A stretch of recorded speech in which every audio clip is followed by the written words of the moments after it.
ਵਾਹਿਗੁਰੂ ਜੀ ਕਾ ਖਾਲਸਾ ਵਾਹਿਗੁਰੂ ਜੀ ਕੀ ਫਤਿਹ। ਅਕਾਲ ਚੈਨਲ ਦੇ YouTube channel ਅਕਾਲ audio books ਤੇ ਤੁਹਾਡਾ ਸਵਾਗਤ ਹੈ। ਮੈਂ ਸੰਦੀਪ ਸਿੰਘ ਲੈ ਕੇ ਹਾਜ਼ਰ ਹਾਂ ਲੇਖਕ ਸਰਦਾਰ ਕਪੂਰ ਸਿੰਘ ਜੀ ਦੀ ਲਿਖੀ ਹੋਈ ਕਿਤਾਬ ਗੁਰੂ ਗੋਬਿੰਦ ਸਿੰਘ ਜੀ ਦੀ ਵਿਸਾਖੀ। ਅੱਜ ਕਰਾਂਗੇ ਇੱਕ ਨਵੇਂ ਅਧਿਆਏ ਦੀ ਸ਼ੁਰੂਆਤ ਜਿਸ ਦਾ ਨਾਮ ਹੈ ਮਨਸੂਰ। ਜੇਕਰ ਪਿਛਲੇ ਅਧਿਆਏ ਇੱਕ ਸਿੱਖ ਦਾ ਬੁੱਧ ਨੂੰ ਪ੍ਰਣਾਮ ਦੀ ਗੱਲ ਕਰੀਏ ਤਾਂ ਲੇਖਕ ਨੇ ਇਸ ਅਧਿਆਏ ਵਿੱਚ ਸਿੱਖ ਧਰਮ ਤੇ ਬੁੱਧ ਧਰਮ ਦੀਆਂ ਸਮਾਨਤਾਵਾਂ ਦਸੀਆਂ ਤੇ ਬਹੁਤ ਹੀ ਬਰੀਕੀ ਨਾਲ ਦੱਸਿਆ ਕਿ ਸਿੱਖ ਧਰਮ ਤੇ ਬੁੱਧ ਧਰਮ ਦਾ ਕਿਸ ਤਰ੍ਹਾਂ ਬਹੁਤ ਪੁਰਾਣਾ ਸੰਬੰਧ ਹੈ। ਇਹਨਾਂ ਦੋਹਾਂ ਧਰਮਾਂ ਦੇ ਉਦੇਸ਼ਾਂ ਵਿੱਚ ਕਾਫੀ ਸਮਾਨਤਾ ਹੈ। ਲੇਖਕ ਨੇ ਖੁਦ ਬੁੱਧ ਧਰਮ ਨੂੰ ਪ੍ਰਣਾਮ ਕਿਹਾ ਹੈ। ਤੇ ਆਓ ਹੁਣ ਸ਼ੁਰੂਆਤ ਕਰਦੇ ਹਾਂ ਨੌਵਾਂ ਅਧਿਆਏ ਜਿਸ ਦਾ ਨਾਮ ਹੈ ਮਨਸੂਰ। ਥੋੜਾ ਸਮਾਂ ਪਹਿਲਾਂ ਮੈਂ ਇੱਕ ਪ੍ਰਸਿੱਧ ਮਾਸਿਕ ਰਸਾਲੇ ਵਿੱਚ ਪੜ੍ਹਿਆ ਸੀ ਕਿ ਮਨਸੂਰ ਨੂੰ ਪੱਥਰ ਮਾਰ ਕੇ ਮਾਰ ਦਿੱਤਾ ਗਿਆ ਸੀ। ਇੱਥੇ ਮੈਂ ਮਾਨਵੀ ਇਤਿਹਾਸ ਦੇ ਉਸ ਸ੍ਰੇਸ਼ਟ ਵਿਅਕਤੀ ਦੀ ਜੀਵਨ ਗਾਥਾ ਕਹਿਣ ਲੱਗਾ ਹਾਂ ਜਿਸ ਦੀ ਮੌਤ ਪੱਥਰ ਮਾਰਨ ਨਾਲ ਨਹੀਂ ਸੀ ਹੋਈ, ਪਰੰਤੂ ਜਿਸ ਨੂੰ ਅਕਹਿ ਅਮਾਨਵੀ ਤਸੀਹੇ ਦੇ ਕੇ ਮਾਰਿਆ ਗਿਆ ਸੀ। ਉਸ ਦਾ ਕਸੂਰ ਇਹੋ ਸੀ ਕਿ ਉਹ ਪਰਮਾਤਮਾ ਦੇ ਦਰਸ਼ਨ ਦਾ ਤਾਂਗੀ ਸੀ।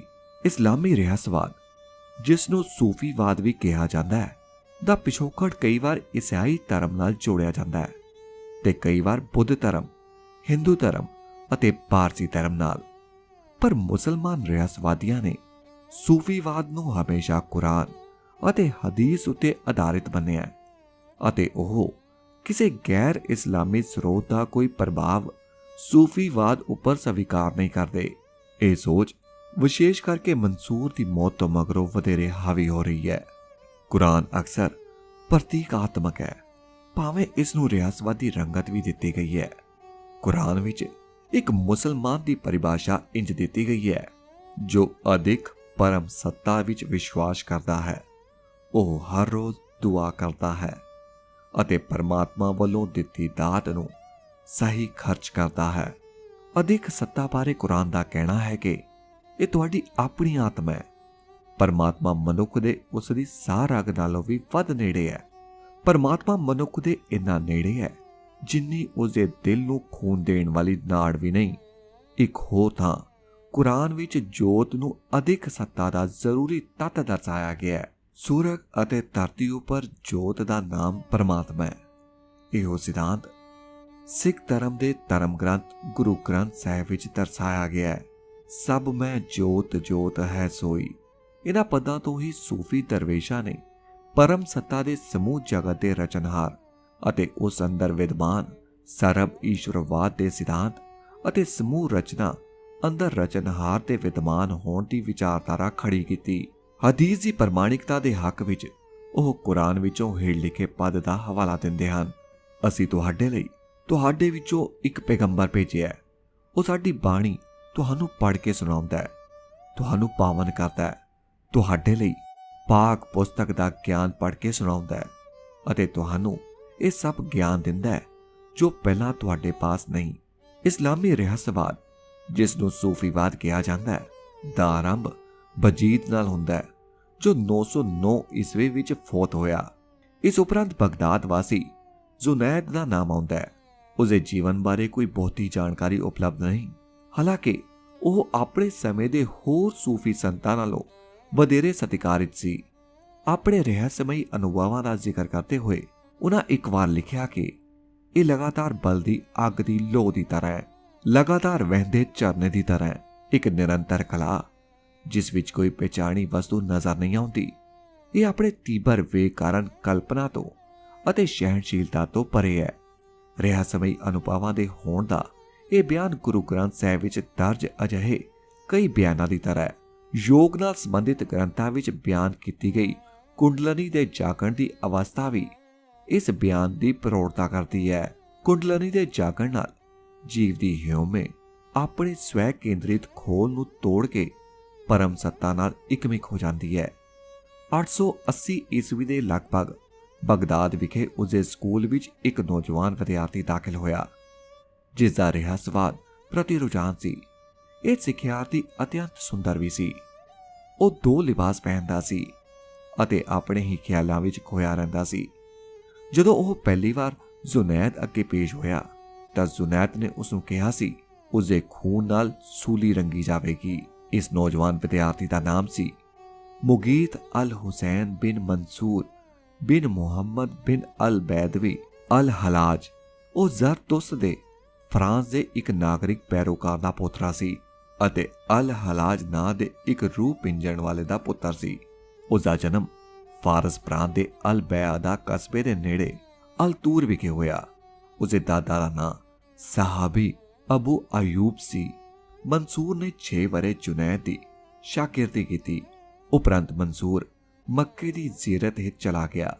ਮੱਕਾ ਵਿਖੇ ਇਸਲਾਮ ਧਰਮ ਦੇ ਪਰਮ ਪਵਿੱਤਰ ਅਸਥਾਨ ਕਾਬਾ ਦੇ ਅੰਦਰਲੇ ਹਿੱਸੇ ਦੀ ਛਾਂ ਹੇਠ ਉਸਨੇ 6 ਸਾਲ ਬਤੀਤ ਕੀਤੇ। ਇਹਨਾਂ 6 ਸਾਲਾਂ ਦੌਰਾਨ ਉਹ ਇਸ ਅਸਥਾਨ ਤੋਂ ਬਿਲਕੁਲ ਨਾ ਹਿਲਿਆ, ਸਿਵਾਏ ਕੁਦਰਤੀ ਹਾਜ਼ਤ ਪੂਰੀ ਕਰਨ ਦੇ, ਨਮਾਜ਼ ਪੜ੍ਹਨ ਅਤੇ ਕਾਬੇ ਦੀ ਪਰਿਕਰਮਾ ਕਰਨ ਦੇ। ਇਸ ਸਮੇਂ ਦੌਰਾਨ ਉਹ ਸੁੱਤਾ ਵੀ ਨਹੀਂ। ਕਦੇ ਕਦੇ ਉਸ ਨੂੰ ਉਂਘ ਜ਼ਰੂਰ ਆ ਜਾਂਦੀ। ਸਮੁੱਚੇ ਤੌਰ ਉਤੇ ਉਹ ਅਰਬ ਵਰਗੇ ਮੁਲਕ ਦੇ ਮੌਸਮ ਦੀ ਔਖਿਆਈ ਤੋਂ ਪੂਰੀ ਤਰ੍ਹਾਂ ਬੇਪਰਵਾਹ ਰਿਹਾ। ਉਪਰੰਤ ਉਸਨੇ ਆਪਣੀ ਭਗਤੀ ਦੀ ਸਮਾਧੀ ਤੋੜੀ ਅਤੇ ਇਰਾਕ, ਫਾਰਸ, ਗੁਜਰਾਤ ਅਤੇ ਕਸ਼ਮੀਰ ਦਾ ਦੌਰਾ ਕੀਤਾ। ਉਪਰੰਤ ਉਹ ਭਾਰਤ ਅਤੇ ਚੀਨ ਦੇ ਨੇੜਲੇ ਖਿੱਤੇ ਵਿੱਚ ਵੀ ਗਿਆ। ਚੀਨ ਦੇ ਇਸ ਖਿੱਤੇ ਨੂੰ ਅੱਜ ਅਕਸਾਈ ਚਿੰਨ੍ਹ ਨਾਂ ਦਿੱਤਾ ਗਿਆ ਹੈ। ਇਹ ਬਹੁਤ ਵੱਡਾ ਪਰੰਤੂ ਉਜਾੜ ਖਿੱਤਾ ਹੈ ਜਿਹੜਾ 1842 ਈਸਵੀ ਵਿੱਚ ਸਿੱਖਾਂ ਨੇ ਜਿੱਤ ਕੇ ਆਪਣੇ ਰਾਜ ਸਰਕਾਰ ਖਾਲਸਾ ਵਿੱਚ ਸ਼ਾਮਿਲ ਕਰ ਲਿਆ ਸੀ। ਇਹ ਖਿੱਤਾ ਹੁਣ ਚੀਨ ਦੇ ਕਬਜ਼ੇ ਅਧੀਨ ਹੈ ਅਤੇ ਇੰਜ ਹੀ ਇਹ ਭਾਰਤੀ ਇਲਾਕੇ ਵਿੱਚੋਂ ਬਾਹਰ ਹੈ। ਭਾਰਤ ਵਿੱਚ ਮਨਸੂਰ ਯੋਗ ਗੁਰੂਆਂ ਦੇ ਸੰਪਰਕ ਵਿੱਚ ਆਇਆ ਜਿਨ੍ਹਾਂ ਤੋਂ ਉਸਨੇ ਤੰਤਰ ਵਿਦਿਆ ਦਾ ਗਿਆਨ ਹਾਸਲ ਕੀਤਾ। ਇਸ ਵਿੱਚ ਕੋਈ ਸ਼ੱਕ ਨਹੀਂ ਕਿ ਉਸਨੇ ਯੋਗ ਵਿਦਿਆ ਰਾਹੀਂ ਬਹੁਤ ਸਾਰੀਆਂ ਸਿੱਧੀਆਂ ਪ੍ਰਾਪਤ ਕਰ ਲਈਆਂ। ਮਨਸੂਰ ਦੇ ਆਪਣੇ ਕਹਿਣ ਅਨੁਸਾਰ ਉਸਨੇ ਇੱਕ ਇਸਤਰੀ ਨੂੰ ਰੱਸੀ ਵਾਲਾ ਪ੍ਰਸਿੱਧ ਜਾਦੂ ਦਾ ਖੇਲ ਦਿਖਾਉਂਦੇ ਹੋਏ ਵੇਖਿਆ। ਇਹ ਉਹ ਜਾਦੂ ਦਾ ਖੇਲ ਹੈ ਜਿਸ ਦੇ ਕੁਝ ਰਹੱਸ ਅੱਜ-ਕੱਲ੍ਹ ਭਾਰਤ ਦੀਆਂ ਜਾਦੂ ਪਰੰਪਰਾਵਾਂ ਵਿੱਚੋਂ ਪੂਰੀ ਤਰ੍ਹਾਂ ਅਲੋਪ ਹੋ ਚੁੱਕੇ ਹਨ। ਸੰਖੇਪ ਵਿੱਚ ਇਹ ਰੱਸੀ ਵਾਲਾ ਜਾਦੂ ਦਾ ਖੇਲ ਇਸ ਤਰ੍ਹਾਂ ਖੇਲਿਆ ਜਾਂਦਾ ਸੀ। ਸਭ ਤੋਂ ਪਹਿਲਾਂ ਜਾਦੂਗਰ ਆਪਣੇ ਜਾਦੂ ਦੇ ਖੇਲ ਦਾ ਸੰਦਰਭ ਦੱਸਣ ਹਿੱਤ ਇੱਕ ਮੁੱਢਲਾ ਪ੍ਰਵਚਨ ਦਿੰਦਾ ਹੈ। ਉਪਰੰਤ ਉਹ ਜੁੜੀ ਹੋਈ ਭੀੜ ਦੇ ਸਾਹਮਣੇ ਦਿਨ ਦੇ ਚਾਨਣ ਵਿੱਚ ਰੱਸੀ ਦਾ ਇੱਕ ਸਿਰਾ ਉੱਪਰ ਵੱਲ ਸੁੱਟਦਾ ਹੈ। ਇਹ ਰੱਸੀ ਉੱਪਰ ਅਸਮਾਨ ਵੱਲ ਅੱਗੇ ਵੱਧਦੀ ਜਾਂਦੀ ਜਦੋਂ ਤੱਕ ਕਿ ਇਸਦਾ ਉੱਪਰਲਾ ਸਿਰਾ ਮਾਨਵੀ ਨਜ਼ਰ ਤੋਂ ਓਹਲੇ ਨਾ ਹੋ ਜਾਂਦਾ। ਇੰਜੇ ਰੱਸੀ ਸਿੱਧੀ ਅਡੋਲ ਖੜੀ ਰਹਿੰਦੀ। ਫਿਰ ਜਾਦੂਗਰ ਦਾ ਸਹਾਇਕ ਸਾਥੀ ਇਸ ਰੱਸੀ ਨੂੰ ਫੜ ਕੇ ਅਸਮਾਨ ਵੱਲ ਨੂੰ ਚੜ੍ਹਨ ਲੱਗਦਾ। ਉਹ ਇੰਜ ਹਰਕਤਾਂ ਕਰਦਾ ਮਾਨੋ ਉੱਪਰ ਅਸਮਾਨ ਵਿੱਚ ਹੋ ਰਹੀ ਕਿਸੇ ਲੜਾਈ ਵਿੱਚ ਹਿੱਸਾ ਲੈ ਰਿਹਾ ਹੋਵੇ। ਇਸ ਲੜਾਈ ਦੀਆਂ ਆਵਾਜ਼ਾਂ ਇਕੱਠੀ ਹੋਈ ਭੀੜ ਨੂੰ ਵੀ ਸੁਣਾਈ ਦਿੰਦੀਆਂ। ਉਪਰੰਤ ਉੱਪਰੋਂ ਇਸ ਰੱਸੀ ਰਾਹੀਂ ਅਸਮਾਨ ਵਿੱਚ ਚੜੇ ਵਿਅਕਤੀ ਦੇ ਵੱਡੇ ਹੋਏ ਅੰਗ ਖੂਨ ਨਾਲ ਲੀਪੜੇ ਅਤੇ ਭਿਅੰਕਰ ਦ੍ਰਿਸ਼ ਪੇਸ਼ ਕਰਦੇ ਹੋਏ ਇੱਕ ਇੱਕ ਕਰਕੇ ਧਰਤੀ ਉੱਪਰ ਡਿੱਗਣ ਲੱਗਦੇ। ਇਹ ਦ੍ਰਿਸ਼ ਦਰਸ਼ਕਾਂ ਨੂੰ ਪੂਰੀ ਤਰ੍ਹਾਂ ਦਹਿਲਾ ਦਿੰਦਾ। ਫਿਰ ਰੋਂਦਾ ਹੋਇਆ ਜਾਦੂਗਰ ਇਹਨਾਂ ਵੱਡੇ ਟੁੱਕੇ ਅੰਗਾਂ ਨੂੰ ਇਕੱਠਾ ਕਰਦਾ ਅਤੇ ਇੱਕ ਟੋਕਰੀ ਹੇਠਾਂ ਰੱਖ ਦਿੰਦਾ। ਉਪਰੰਤ ਉਹ ਕੁਝ ਮੰਤਰਾਂ ਦਾ ਪਾਠ ਕਰਦਾ ਅਤੇ ਜਦ ਟੋਕਰੀ ਨੂੰ ਚੁੱਕਦਾ ਤਾਂ ਸਾਰੇ ਦਰਸ਼ਕ ਹੈਰਾਨ ਰਹਿ ਜਾਂਦੇ। ਜਿਸ ਵਿਅਕਤੀ ਦਾ ਸਰੀਰ ਕੁਝ ਸਮਾਂ ਪਹਿਲਾਂ ਟੁਕੜੇ ਟੁਕੜੇ ਲਹੂ ਲੁਹਾਨ ਹੋਇਆ ਦਰਸ਼ਕਾਂ ਦੇ ਸਾਹਮਣੇ ਸੀ, ਹੁਣ ਉਹ ਟੋਕਰੀ ਦੇ ਹੇਠਾਂ ਤੋਂ ਜਿਉਂਦਾ ਜਾਗਦਾ ਮੁਸਕਰਾਉਂਦਾ ਸਬੂਤਾ ਮਨੁੱਖ ਦੇ ਸਾਹਮਣੇ ਹੁੰਦਾ ਹੈ। ਇਹ ਸੀ ਰੱਸੀ ਵਾਲਾ ਜਾਦੂ ਜਿਹੜਾ ਮਨਸੂਰ ਨੇ ਆਪਣੇ ਅੱਖੀ ਭਾਰਤ ਦੇ ਵਿੱਚ ਵੇਖਿਆ ਸੀ। ਇਹ ਜਾਦੂ ਦਾ ਖੇਡ ਇੱਕ ਇਸਤਰੀ ਨੇ 9ਵੀਂ ਸਦੀ ਦੇ ਅੰਤਲੇ ਵਰ੍ਹਿਆਂ ਵਿੱਚ ਕਿਸੇ ਦਿਨ ਖੇਡਿਆ ਸੀ। ਇਹੋ ਖੇਡ ਬਾਦਸ਼ਾਹ ਜਹਾਂਗੀਰ ਨੇ 16ਵੀਂ ਸਦੀ ਵਿੱਚ ਆਗਰਾ ਵਿਖੇ ਵੇਖਿਆ ਸੀ। ਇਸ ਗੱਲ ਦਾ ਜ਼ਿਕਰ ਬਾਦਸ਼ਾਹ ਨੇ ਆਪਣੀ ਰਚਨਾ ਤੁਜ਼ਕ ਵਿੱਚ ਵੀ ਕੀਤਾ ਹੈ। ਉਸ ਤੋਂ ਬਾਅਦ ਸਾਡੇ ਪਾਸ ਕੋਈ ਤਸੱਲੀ ਬਖਸ਼ ਸਬੂਤ ਨਹੀਂ ਜਿਸ ਦੇ ਆਧਾਰ ਉਤੇ ਅਸੀਂ ਕਹਿ ਸਕੀਏ ਕਿ ਇਸ ਤੋਂ ਬਾਅਦ ਕਿਸੇ ਨੇ ਇਹ ਜਾਦੂ ਦਾ ਖੇਲ ਖੇਲਿਆ ਹੋਵੇ ਜਾਂ ਕਿਸੇ ਨੇ ਵੇਖਿਆ ਹੋਵੇ। ਭਾਰਤ ਤੋਂ ਬਗਦਾਦ ਵਾਪਸ ਪਰਤਣ ਉਪਰੰਤ ਇੱਕ ਦਿਨ ਮਨਸੂਰ ਸ਼ਹਿਰ ਦੀ ਕਿਸੇ ਗਲੀ ਵਿੱਚੋਂ ਲੰਘ ਰਿਹਾ ਸੀ। ਮਨਸੂਰ ਨੇ ਹੱਥ ਵਧਾ ਕੇ ਖਲਾਅ ਵਿੱਚੋਂ ਇੱਕ ਸੇਬ ਤੋੜਿਆ। ਉਸਦੇ ਸਾਥੀ ਇਹ ਵੇਖ ਕੇ ਅਚੰਭਿਤ ਹੋ ਗਏ। ਉਹ ਕਹਿਣ ਲੱਗੇ ਕਿ ਮਨਸੂਰ ਨੇ ਇਹ ਸੇਬ ਜੰਨਤ ਦੇ ਇੱਕ ਦਰਖਤ ਤੋਂ ਤੋੜਿਆ। ਭਾਵੇਂ ਲੇਖਕ ਨੇ ਖੁਦ ਇਹ ਨਹੀਂ ਵੇਖਿਆ ਪਰ ਉਸ ਪਾਸ ਇਸ ਦੇ ਪੁਖਤਾ ਸਬੂਤ ਹਨ ਕਿ ਅੱਜ ਵੀ ਭਾਰਤ ਵਿੱਚ ਸਿੱਧੀਆਂ ਪ੍ਰਾਪਤ ਕੁਝ ਵਿਅਕਤੀ ਹਨ ਜਿਹੜੇ ਦਿਨ ਦੇ ਚਾਨਣ ਵਿੱਚ ਖਲਾ ਵਿੱਚੋਂ ਅਤੇ ਜਨਤਾ ਦੇ ਸਾਹਮਣੇ ਮਨਚਾਹੀ ਵਸਤੂ ਹਾਸਿਲ ਕਰ ਸਕਦੇ ਹਨ। ਪਤੰਜਲੀ ਦੇ ਯੋਗ ਸੂਤਰ ਵਿੱਚ ਇਸ ਨੂੰ ਇੱਕ ਯੋਗੀ ਦੁਆਰਾ ਪ੍ਰਾਪਤ 8 ਸਿੱਧੀਆਂ ਵਿੱਚੋਂ ਇੱਕ ਮੰਨਿਆ ਗਿਆ ਹੈ। ਯੋਗੀ ਇਹ ਸਿੱਧੀਆਂ ਲਗਾਤਾਰ ਲੋੜੀਂਦੀ ਸਾਧਨਾ ਉਪਰੰਤ ਪ੍ਰਾਪਤ ਕਰਦਾ ਹੈ। ਮਨਚਾਹੀਆਂ ਸਾਰੀਆਂ ਵਸਤਾਂ ਪੈਦਾ ਕਰਨਾ, ਕੋਈ ਵੀ ਚੀਜ਼ ਪੈਦਾ ਕਰਨ ਦੀ ਸ਼ਕਤੀ। ਮਨਸੂਰ ਨੇ ਜਿਹੜਾ ਸੇਬ ਖਲਾ ਵਿੱਚ ਤੋੜਿਆ ਤਾਂ ਉਹ ਕੀੜੇ ਪੈਣ ਕਾਰਨ ਗਲ ਗਿਆ ਸੀ ਅਤੇ ਉਸ ਵਿੱਚ ਅਨੇਕਾਂ ਖੱਡਾਂ ਨਜ਼ਰ ਆ ਰਹੀਆਂ ਸਨ। ਮਨਸੂਰ ਦਾ ਕਹਿਣਾ ਸੀ, ਜੰਨਤ ਤੋਂ ਇਸ ਜਗਤ ਤੱਕ, ਦੇਵਲੋਕ ਤੋਂ ਮ੍ਰਿਤੂਲੋਕ ਤੱਕ ਪਹੁੰਚਿਆ ਸੇਬ ਦੀ ਇਹ ਦਸ਼ਾ ਹੋ ਗਈ ਸੀ। ਹੌਲੀ ਹੌਲੀ ਬਹੁਤ ਸਾਰੇ ਪੜੋ ਲੋਕਾਂ ਨੇ ਇਸ ਵਿਲੱਖਣ ਸ਼ਖਸੀਅਤ ਨੂੰ ਧਿਆਨ ਨਾਲ ਵਾਚਣਾ ਆਰੰਭ ਕਰ ਦਿੱਤਾ। ਉਪਰੰਤ ਉਹ ਜਦੋਂ ਵੀ ਬਗਦਾਦ ਦੀਆਂ ਗਲੀਆਂ ਵਿੱਚੋਂ ਲੰਘਦਾ ਤਾਂ ਉਸਦੇ ਸਾਥੀਆਂ ਵਿੱਚ ਹਮੇਸ਼ਾ ਇੱਕ ਦੋ ਲਿਖਾਰੀ ਮੌਜੂਦ ਰਹਿੰਦੇ। ਇੱਕ ਦਿਨ ਇੱਕ ਲਿਖਾਰੀ ਨੇ ਮਨਸੂਰ ਦੁਆਰਾ ਮਸਤੀ ਦੇ ਆਲਮ ਵਿੱਚ ਰੋਂਦੇ ਹੋਏ ਉਚਾਰੇ ਸ਼ਬਦਾਂ ਨੂੰ ਹੇਠ ਲਿਖੇ ਅਨੁਸਾਰ ਕਲਮਬੱਧ ਕਰ ਲਿਆ।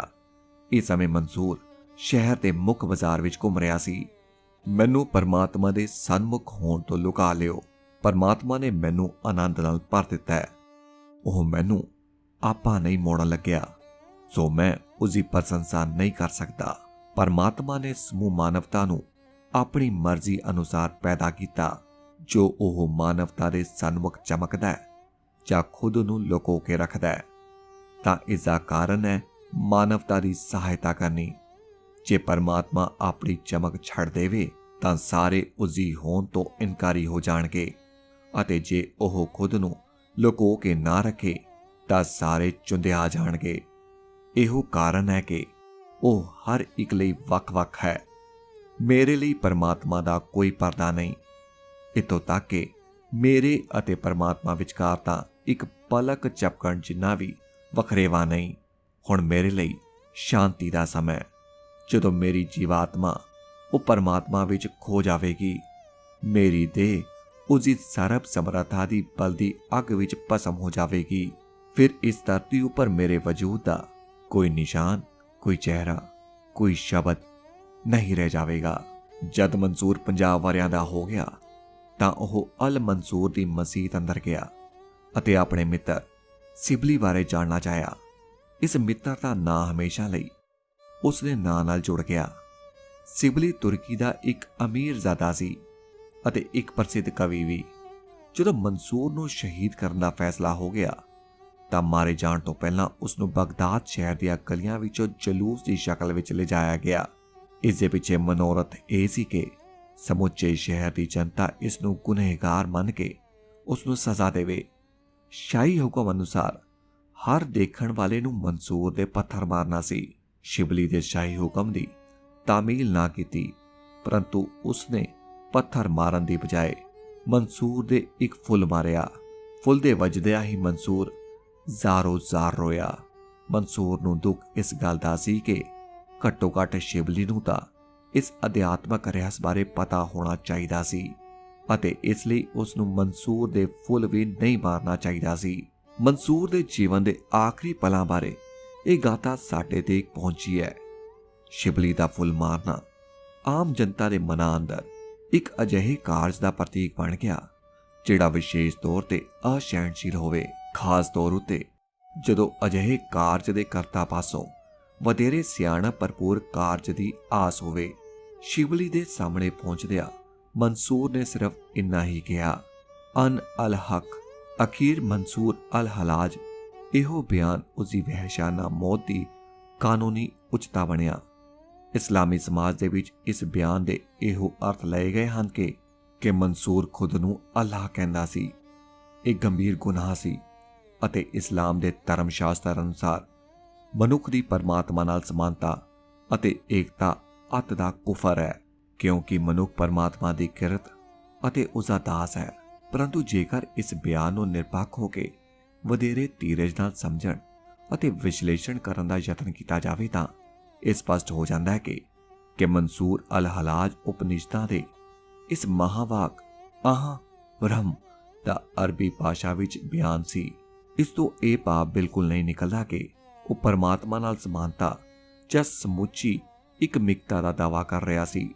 ਇਸ ਦਾ ਭਾਵ ਤਾਂ ਇਹ ਸੀ ਕਿ ਮਨੁੱਖ ਆਪਣੇ ਤੱਤ ਰੂਪ ਵਿੱਚ ਪਰਮਾਤਮਾ ਦਾ ਹੀ ਇੱਕ ਅੰਸ਼ ਹੈ, ਪਰੰਤੂ ਉਸ ਸਮੇਂ ਜਾਂ ਉਸ ਤੋਂ ਬਾਅਦ ਵੀ ਕੱਟੜਵਾਦੀ ਇਸਲਾਮ ਨੇ ਕਦੇ ਵੀ ਅਦਵੈਤ ਦੇ ਸਿਧਾਂਤ ਨੂੰ ਸਹੀ ਰੂਪ ਵਿੱਚ ਨਾ ਹੀ ਸਮਝਿਆ ਅਤੇ ਨਾ ਹੀ ਸਵੀਕਾਰਿਆ। ਇਸ ਲਈ ਮੁਅਤਜ਼ਿਲਾ ਨਾਮੀ ਕਬੀਲੇ ਨੇ ਮਨਸੂਰ ਅਲ-ਹਲਾਜ ਨੂੰ ਕੁਫਰ ਦਾ ਦੋਸ਼ੀ ਕਰਾਰ ਦੇ ਦਿੱਤਾ। ਜ਼ਹੀਰੀਆ ਕਬੀਲੇ ਨੇ ਉਸ ਨੂੰ ਇਸਲਾਮ ਵਿੱਚੋਂ ਛੇਕ ਦਿੱਤੇ ਜਾਣ ਬਾਰੇ ਫਤਵਾ ਜਾਰੀ ਕਰ ਦਿੱਤਾ।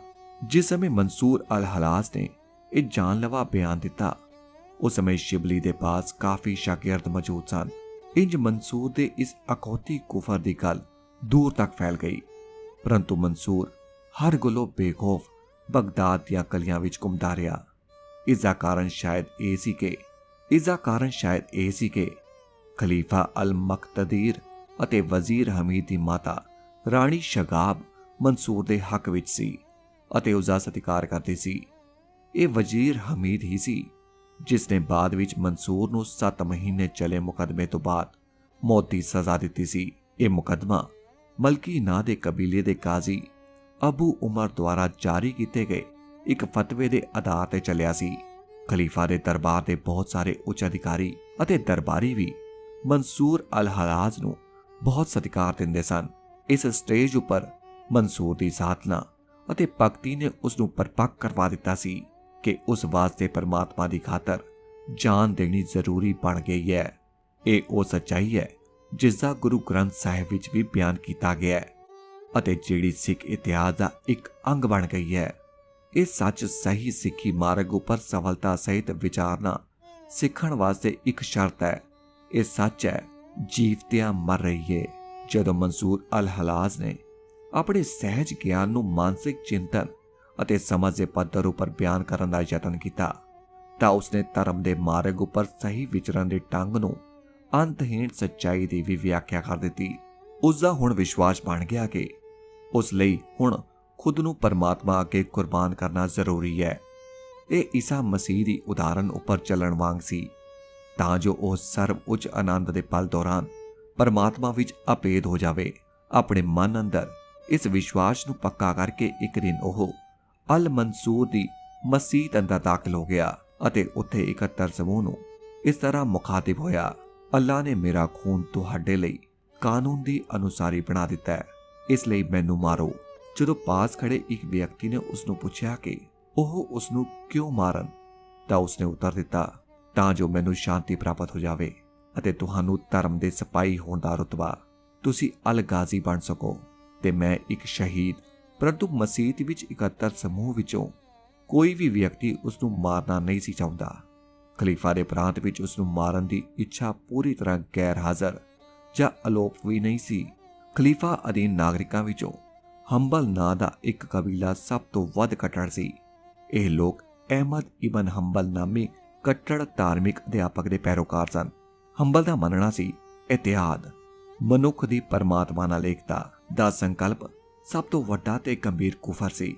ਇਸੇ ਹੰਬਲ ਨੇ ਪਹਿਲੀ ਵਾਰ ਪੈਗੰਬਰ ਮੁਹੰਮਦ ਦੇ ਕਤਲਾਂ ਨੂੰ ਇਕੱਤਰ ਕੀਤਾ ਅਤੇ ਇਸ ਸੰਗ੍ਰਹਿ ਨੂੰ ਹਦੀਸ ਦਾ ਨਾਮ ਦਿੱਤਾ। ਉਸੇ ਸਮੇਂ ਤੋਂ ਹੀ ਹਦੀਸ ਮੁਸਲਮਾਨ ਕਾਨੂੰਨ ਸ਼ਾਸਤਰ ਦਾ ਇੱਕ ਪ੍ਰਮਾਣਿਕ ਅਤੇ ਛੇਕੜਲਾ ਸਰੋਤ ਮੰਨੀ ਜਾਂਦੀ ਹੈ।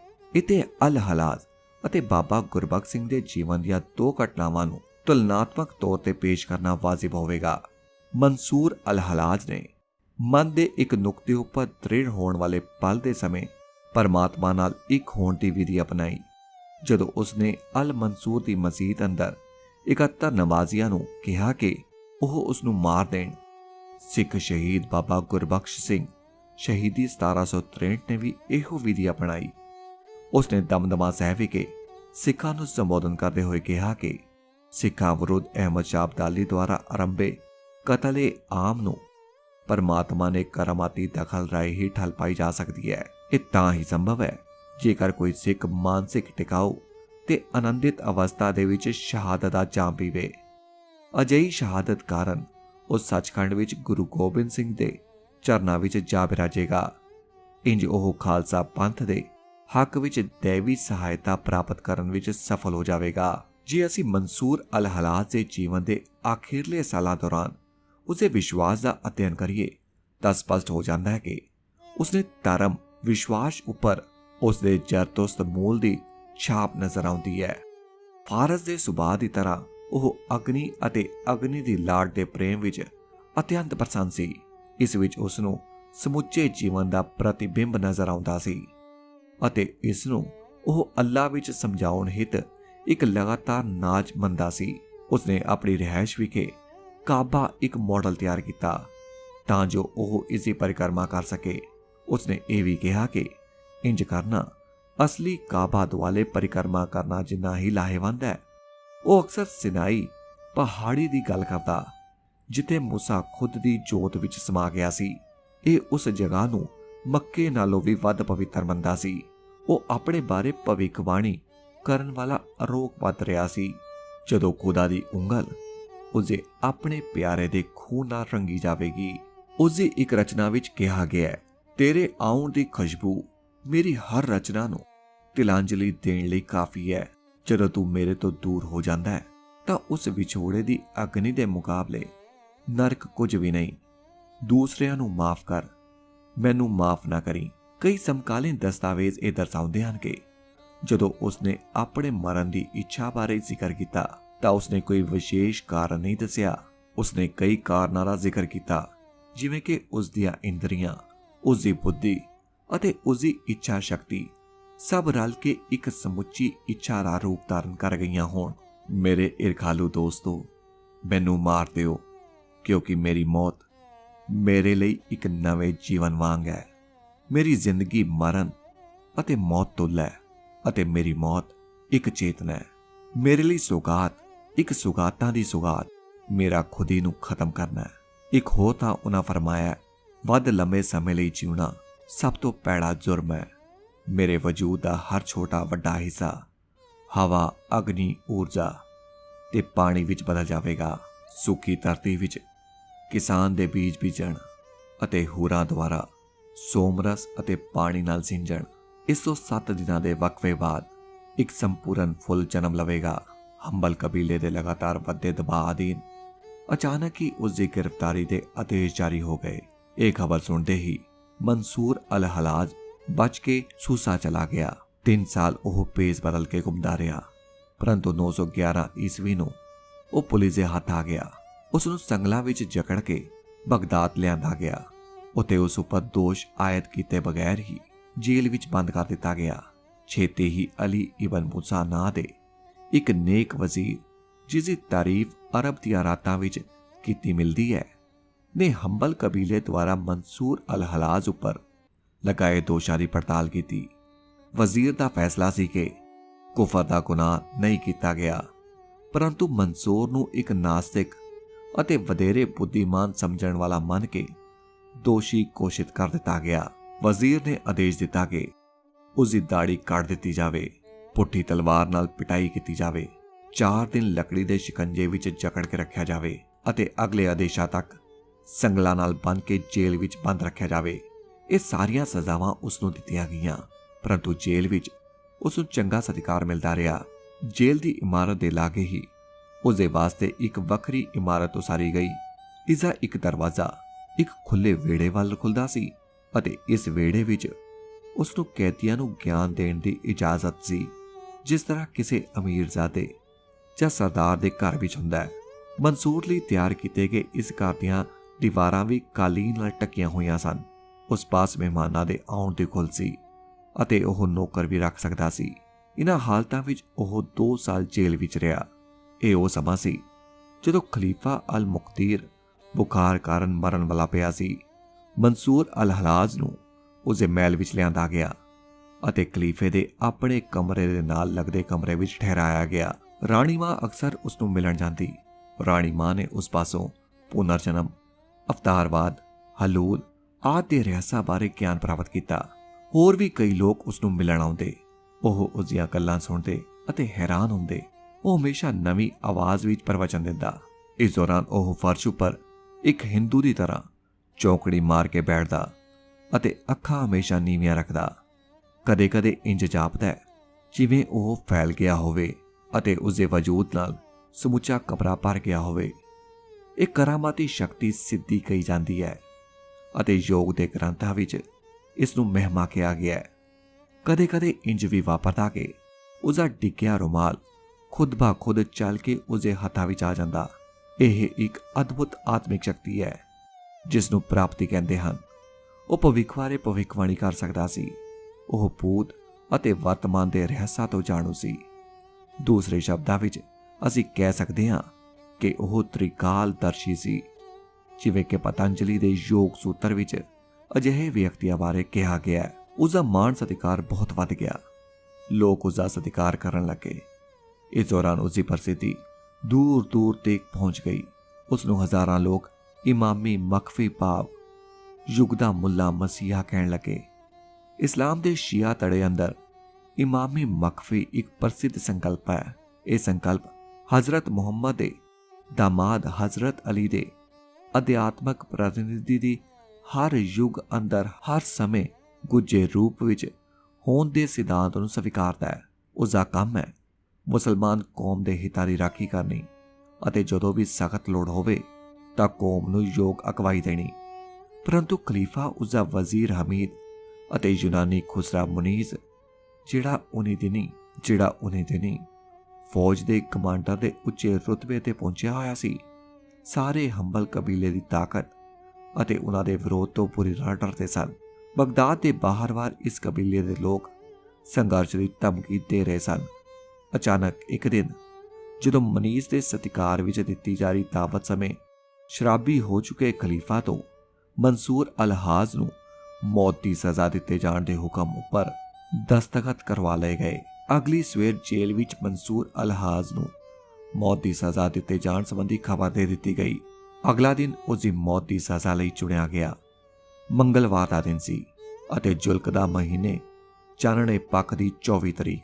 ਮੌਤ ਦੀ ਸਜ਼ਾ ਦਿੱਤੇ ਜਾਣ ਤੋਂ ਪਹਿਲੀ ਰਾਤ ਮਨਸੂਰ ਅਲਹਾਜ਼ ਨੇ ਰੋਜ਼ ਦੀ ਤਰ੍ਹਾਂ ਆਪਣਾ ਪੂਜਾ ਪਾਠ ਦਾ ਨੇਮ ਪੂਰਾ ਕੀਤਾ।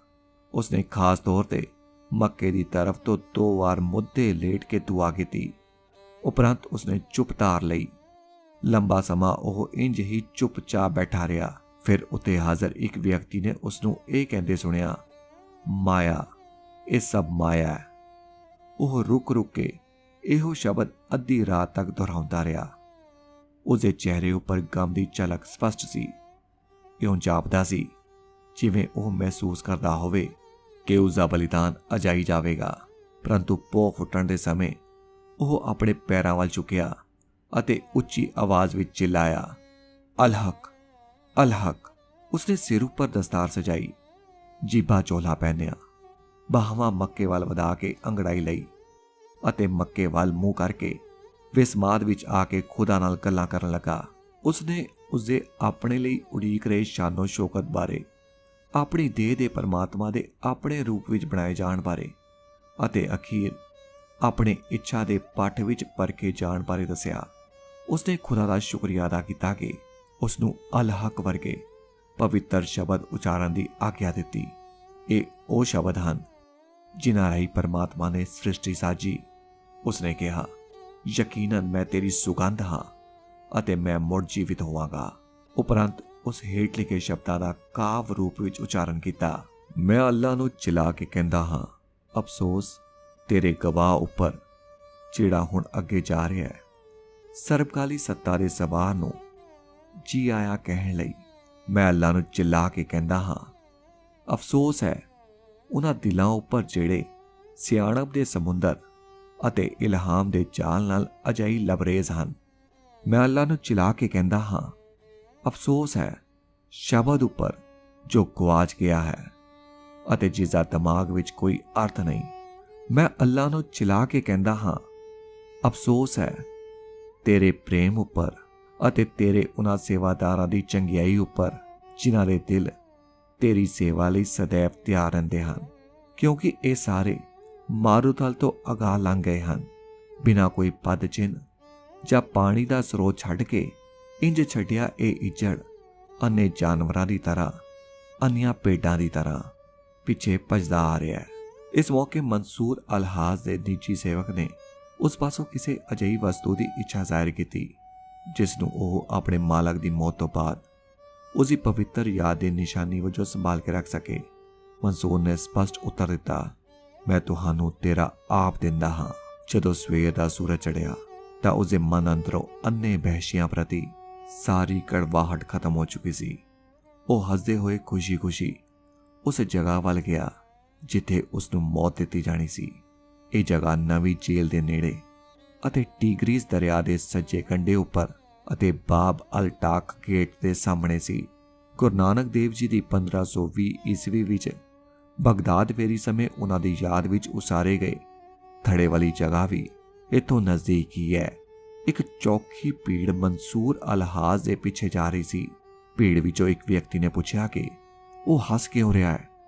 ਉਸਦਾ ਉੱਤਰ ਸੀ, ਇਹ ਹਾਸਾ ਅਨੰਤ ਸੁੰਦਰਤਾ ਦੇ ਆਗੋਸ਼ ਵਿੱਚੋਂ ਆ ਰਿਹਾ ਹੈ। ਜਦੋਂ ਉਸਨੇ ਸੂਲੀ ਨੂੰ ਵੇਖਿਆ ਤਾਂ ਉਹ ਹੋਰ ਜ਼ੋਰ ਦੀ ਹੱਸਿਆ ਅਤੇ ਹੱਸਦਾ ਰਿਹਾ। ਜਿੱਥੇ ਮਨਸੂਰ ਅਲਹਾਜ਼ ਨੂੰ ਮੌਤ ਦਿੱਤੀ ਜਾਣੀ ਸੀ ਉਸ ਵਿਹੜੇ ਵਿੱਚ ਚੌਖੀ ਭੀੜ ਜਮ੍ਹਾਂ ਸੀ।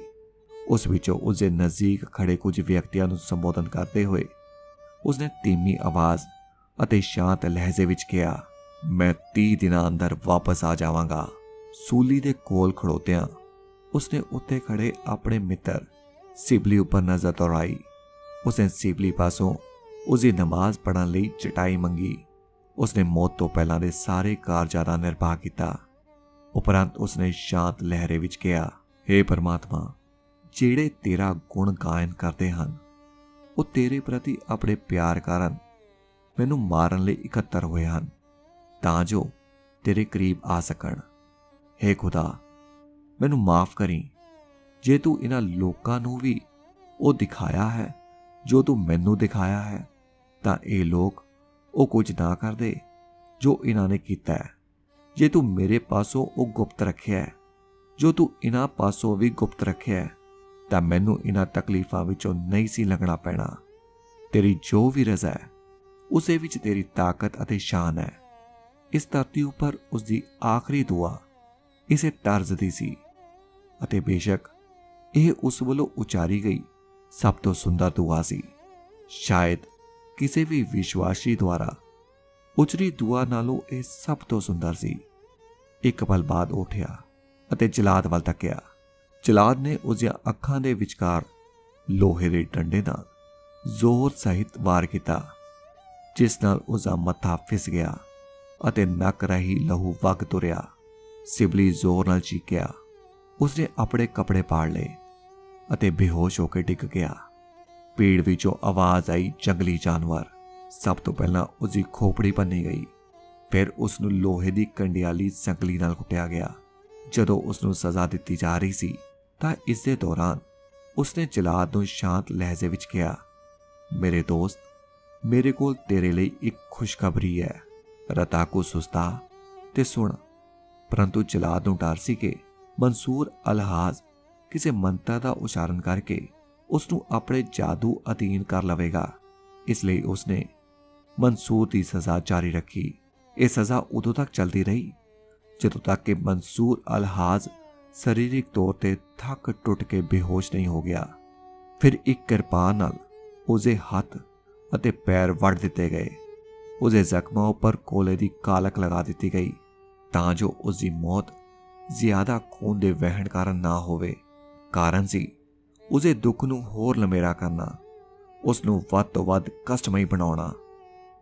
ਸੂਰਜ ਦੇ ਥੋੜਾ ਚੜ੍ਹਨ ਤੱਕ ਮਨਸੂਰ ਨੂੰ ਦਿੱਤੇ ਜਾਣ ਵਾਲੇ ਇਹਨਾਂ ਸਾਰੇ ਕਸ਼ਟਾਂ ਦਾ ਅੰਤ ਹੋ ਗਿਆ ਸੀ। ਅਸੀਂ ਕਹਿ ਸਕਦੇ ਹਾਂ ਉਸ ਸਮੇਂ ਲਗਭਗ 11 ਵਜੇ ਸਵੇਰ ਦਾ ਵਕਤ ਸੀ। ਸਾਰਾ ਦਿਨ ਮਨਸੂਰ ਅਲਹਾਜ਼ ਦਾ ਸਰੀਰ ਸੂਲੀ ਉੱਪਰ ਲਟਕਦਾ ਰਿਹਾ। ਉਸਦੇ ਮੂੰਹ ਵਿੱਚੋਂ ਇੱਕ ਵਾਰ ਵੀ ਕੁਰਲਾਹਟ ਨਹੀਂ ਨਿਕਲੀ, ਨਾ ਹੀ ਉਸਨੇ ਕੋਈ ਆਹ ਭਰੀ। ਉਸਨੇ ਇੱਕ ਵੀ ਸ਼ਬਦ ਮੂੰਹੋਂ ਨਾ ਕੱਢਿਆ। ਸਭ ਨੇ ਵੇਖਿਆ ਕਿ ਉਸਦੇ ਚਿਹਰੇ ਉੱਪਰ ਸ਼ਾਂਤੀ ਅਤੇ ਲਾਲੀ ਦਾ ਭਾਅ ਸੀ। ਜਦੋਂ ਸੂਰਜ ਕਾਫੀ ਢਲ ਗਿਆ ਤਾਂ ਖਲੀਫਾ ਪਾਸੋਂ ਇੱਕ ਸੰਦੇਸ਼ ਵਾਹਕ ਆਇਆ। ਉਸ ਨੇ ਲਿਆਇਆ ਸੀ ਕਿ ਮਨਸੂਰ ਦਾ ਸਿਰ ਕਲਮ ਕਰ ਦਿੱਤਾ ਜਾਵੇ। ਪਰੰਤੂ ਉੱਤੇ ਹਾਜ਼ਰ ਇੱਕ ਅਫਸਰ ਕਹਿਣ ਲੱਗਾ ਕਿ ਇਸ ਕੰਮ ਲਈ ਹੁਣ ਕਾਫੀ ਦੇਰ ਹੋ ਚੁੱਕੀ ਹੈ ਅਤੇ ਸੂਰਜ ਛਿਪਣ ਤੋਂ ਬਾਅਦ ਮੌਤ ਦੇਣ ਦੀ ਇਜਾਜ਼ਤ ਨਹੀਂ। ਇਸ ਲਈ ਇਹ ਫੈਸਲਾ ਕੀਤਾ ਗਿਆ ਕਿ ਸਿਰ ਕਲਮ ਕਰਨ ਦਾ ਕਾਰਜ ਕੱਲ ਸਵੇਰ ਤੱਕ ਮੁਲਤਵੀ ਕਰ ਦਿੱਤਾ ਜਾਵੇ। ਅਗਲਾ ਦਿਨ 922 ਈਸਵੀ ਦੀ 26 ਮਾਰਚ ਸੀ। ਉਸ ਦਿਨ ਸਵੇਰੇ ਸੂਰਜ ਚੜ੍ਹਨ ਦੇ ਨਾਲ ਹੀ ਮਨਸੂਰ ਅਲਹਾਜ਼ ਨੂੰ ਸੂਲੀ ਤੋਂ ਉਤਾਰਿਆ ਗਿਆ। ਉਸਦੇ ਸਰੀਰ ਵਿੱਚ ਨਾ ਮਾਤਰੀ ਚੇਤਨਾ ਸੀ। ਉਸਦਾ ਸਰੀਰ ਚਮੜੇ ਦੀ ਚਟਾਈ ਉੱਪਰ ਲਿਟਾ ਦਿੱਤਾ ਗਿਆ। ਇਹ ਚਟਾਈ ਕੁਝ ਹੀ ਫੁੱਟ ਪਰੇ ਪਹਿਲਾਂ ਹੀ ਇਸ ਮੰਤਵ ਹਿਤ ਵਿਚਾਰ ਦਿੱਤੀ ਗਈ ਸੀ। ਕੁਝ ਲੋਕਾਂ ਨੇ ਉਸਦੇ ਬੁੱਲਾਂ ਵਿੱਚੋਂ ਇੱਕ ਹਲਕੀ ਫੁਸਫੁਸਾਹਟ ਸੁਣੀ। ਮੈਨੂੰ ਸਿਰਫ ਇੱਕ ਹੀ ਇੱਛਾ ਸੀ, ਖੁਦਾ ਦੇ ਦਰਸ਼ਨ ਦੀ। ਇਸੇ ਪਲ ਹੀ ਉਸਦਾ ਸਿਰ ਕਲਮ ਕਰਨ ਦੀ ਖਾਤਰ ਜਲਾਦ ਦੀ ਤਲਵਾਰ ਉੱਠੀ ਅਤੇ ਚੱਲ ਗਈ। ਉਪਰੰਤ ਉਸਦੀ ਦੇਹ ਸਰਕੰਡੇ ਵਿੱਚ ਲਪੇਟ ਦਿੱਤੀ ਗਈ। ਇਹ ਲੋਥ ਇੱਕ ਵਿਸ਼ੇਸ਼ ਤੇਲ ਵਿੱਚ ਲੱਥਪੱਥ ਸੀ। ਉਸੇ ਹੀ ਥਾਂ ਤੇ ਉਸਦੀ ਮ੍ਰਿਤਕ ਦੇ ਅਗਨ ਭੇਂਟ ਕਰ ਦਿੱਤੀ ਗਈ। ਉਪਰੰਤ ਉਸਦਾ ਸਿਰ ਬਗਦਾਦ ਸ਼ਹਿਰ ਦੇ ਗ੍ਰੇਟ ਬ੍ਰਿਜ ਉੱਪਰ ਰੱਖ ਦਿੱਤਾ ਗਿਆ ਅਤੇ ਉਸਦੀ ਦੇਹ ਦੀ ਰਾਖ ਨੂੰ ਨੇੜਲੀ ਮਸਜਿਦ ਦੇ ਇੱਕ ਮੀਨਾਰ ਉੱਪਰ ਵਗਦੀ ਹਵਾ ਦੇ ਹਵਾਲੇ ਕਰ ਦਿੱਤਾ ਗਿਆ। ਪਰੰਤੂ ਇਹ ਮਨਸੂਰ ਅਲਹਾਜ਼ ਦੇ ਜੀਵਨ ਦਾ ਅੰਤ ਨਹੀਂ ਸੀ। ਖਲੀਫੇ ਨੂੰ ਆਪਣੇ ਉੱਪਰ ਆਏ ਸਰਾਪ ਕਾਰਨ ਮਨਸੂਰ ਦੀ ਯਾਦ ਤਾਜ਼ਾ ਸੀ। ਬਗਦਾਦ ਸ਼ਹਿਰ ਨੂੰ ਉਹ ਵੀ ਯਾਦ ਸੀ, ਕਿਉਂਕਿ ਇਹ ਸ਼ਹਿਰ ਹੌਲੀ-ਹੌਲੀ ਬਰਬਾਦੀ ਵੱਲ ਜਾਂਦਾ ਰਿਹਾ ਅਤੇ ਇੱਕ ਰਾਜਧਾਨੀ ਦਾ ਸ਼ਾਹੀ ਰੁਤਬਾ ਇਸ ਪਾਸੋਂ ਖੁੱਸ ਗਿਆ। ਮੁਨੀਜ਼ ਨੂੰ ਵੀ ਉਹ ਯਾਦ ਰਿਹਾ, ਕਿਉਂਕਿ ਕੁਝ ਹੀ ਸਾਲ ਬਾਅਦ ਮਹਿਲ ਦੀ ਜੇਲ੍ਹ ਅੰਦਰ ਉਸਨੇ ਆਪਣੇ ਆਖਰੀ ਸਾਹ ਲਏ। ਉਸ ਉੱਪਰ ਦੇਸ਼ ਧਰੋਹੀ ਦਾ ਆਰੋਪ ਸੀ। ਉਸਦੇ ਜੀਵਨ ਦਾ ਅੰਤ ਕਰਨ ਹਿੱਤ ਉਸਦੀ ਧੌਣ ਜੇਲ੍ਹ ਦੀ ਨਾਲੀ ਉੱਪਰ ਰੱਖੀ ਗਈ ਅਤੇ ਉਸਦਾ ਗਲਾ ਇੱਕ ਤਿੱਖੇ ਉਸਤਰੇ ਨਾਲ ਚੀਰ ਦਿੱਤਾ ਗਿਆ। ਰਾਜਮਾਤਾ ਨੇ ਮਨਸੂਰ ਦਾ ਸਿਰ ਸਤਿਕਾਰ ਸਹਿਤ ਵਿਸ਼ੇਸ਼ ਮੱਲਮ ਲਗਾ ਕੇ ਮਹਿਲ ਦੇ ਤੋਸ਼ਾਖਾਨੇ ਵਿੱਚ ਰੱਖਿਆ। ਸੂਫੀ ਮਹਾਤਮਾਵਾਂ ਨੇ ਲਗਾਤਾਰ ਉਸ ਬਾਰੇ ਲਿਖਿਆ। ਮੌਲਾਨਾ ਰੂਮੀ ਨੇ ਆਪਣੇ ਕਾਵਿ ਵਿੱਚ ਉਸਦੇ ਗੁਣਾਂ ਦਾ ਗਾਇਨ ਕੀਤਾ। ਚੋਟੀ ਦੇ ਮੁਸਲਮਾਨਾਂ, ਦਾਰਸ਼ਨਿਕਾਂ ਅਲ ਗਜ਼ਾਲੀ ਅਤੇ ਇਬਨ ਅਲ ਅਰਬੀ ਨੇ ਉਸ ਬਾਰੇ ਵਿਸਤਾਰ ਵਿੱਚ ਲਿਖਿਆ ਅਤੇ ਉਸਦੇ ਕਥਨਾਂ ਦੀ ਵਿਆਖਿਆ ਕੀਤੀ, ਮਾਨੋ ਉਹ ਮਾਨਵਤਾ ਦੀ ਅਗਵਾਈ ਹਿੱਤ ਅਸਮਾਨ ਤੋਂ ਪਰਮਾਤਮਾ ਦੁਆਰਾ ਭੇਜਿਆ ਇੱਕ ਹੋਰ ਮੁਹੰਮਦ ਹੋਵੇ। ਹਰ ਯੁੱਗ ਵਿੱਚ ਇਸਲਾਮ ਦੇ ਚੋਟੀ ਦੇ ਬੁੱਧੀਜੀਵੀਆਂ, ਜਿਨ੍ਹਾਂ ਵਿੱਚ ਤੁਸੀਂ ਸੁਸ਼ਤਰੀ, ਆਮਲੀ, ਇਬਨ ਅਕੀਲਾ, ਸੈयद ਮੁਰਤਜ਼ਾ, ਰਜ਼ੀ, इबन तुफैल, इबन अता, शिबली, सुलामी, कुशैरी, हुजवरी, अबू सैयद, हारवी, अबद अल कादर गिलानी, अतार, इबन अल अरबी, अबद अल करीम तजीली आदि ने उस बारे ਅਤੇ ਉਸਦੀਆਂ ਰਚਨਾਵਾਂ ਬਾਰੇ ਵਿਸਥਾਰ ਵਿੱਚ ਲਿਖਿਆ।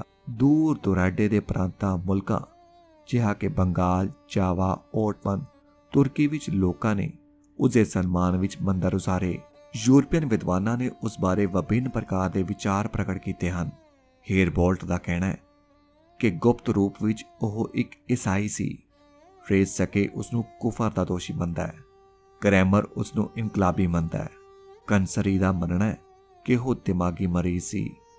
ਬਰਾਊਨ ਦਾ ਵਿਸ਼ਵਾਸ ਹੈ ਕਿ ਉਹ ਇੱਕ ਕਾਬਲ ਅਤੇ ਖਤਰਨਾਕ ਸਾਜ਼ੀ ਸੀ।